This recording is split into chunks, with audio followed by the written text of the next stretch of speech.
Biraz geri.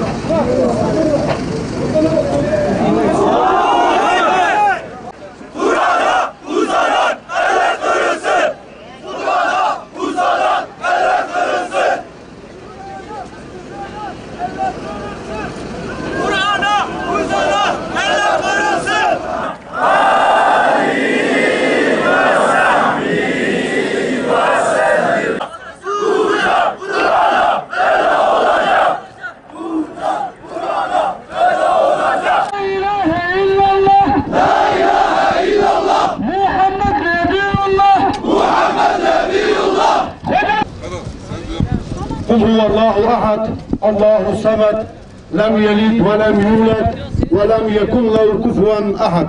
Sadakallahu azim. Amin.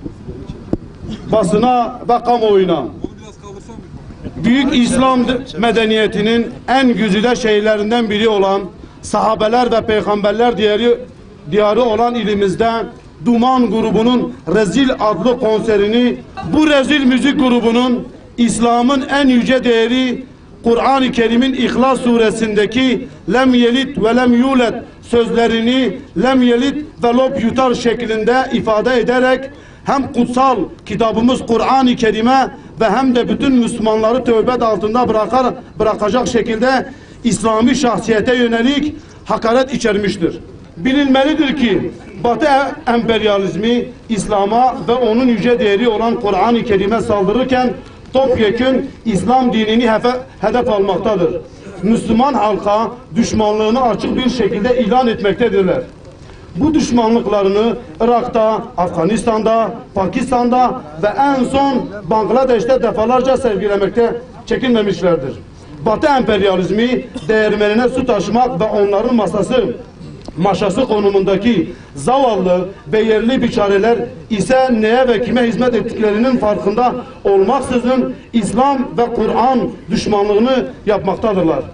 Bizler bu zavallı mahlukları yapmış oldukları yanlışlıkların farkına varıp Müslüman Diyarbakır halkını kendilerine düşman ettirmemelerini tavsiyesinde bulunuyoruz.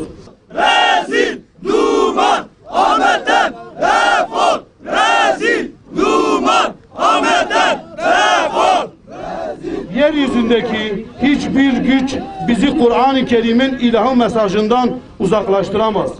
Bizler Müslüman olarak Kur'an-ı Kerim'e olan bağlılığımızı ve onun uğrunda her türlü fedakarlığı göze alacağımızı ilan ediyoruz. Yeryüzünde insanlığın kurtuluş reçetesi ve Allah'ın nuru ipi Kur'an-ı Kerim bizim hidayet rehberimizdir. Rezil gruba sponsor olarak desteğini sürdüren Habitat Eğlence Merkezi olmak üzere içecek marketleri kınıyor, Müslüman Diyarbakır halkımıza şikayet ediyor, bu mekanlarda alışveriş yapmamalarını tavsiye ediyoruz. Bizler duyarlı 50 sivil toplum kuruluşu olarak başta Habitat Eğlence Mekanı olmak üzere organizatörler ve destekleyici firmaların en kısa sürede bu konseri iptal etmelerini istiyoruz. İptal etmedikleri takdirde Müslüman Diyarbakır halkımız nezdinde mahkum edeceğimizi, konser günü yasal tepkilerimizi vereceğimizi belirtiyoruz. Allahu Ekber! Muhammed Ekber! Muhammed Ekber! Ve yine söylüyoruz, hükümet de acilen bu konuda değeri ne olursa olsun, özgürlükleri ne olursa olsun, özgürlüklere, dini değerlere yapılan saldırıları, hakaretlerle ilgili acilen bir kanun çıkarıp bunlarla ilgili de yasal işlem yapmasını bekliyoruz.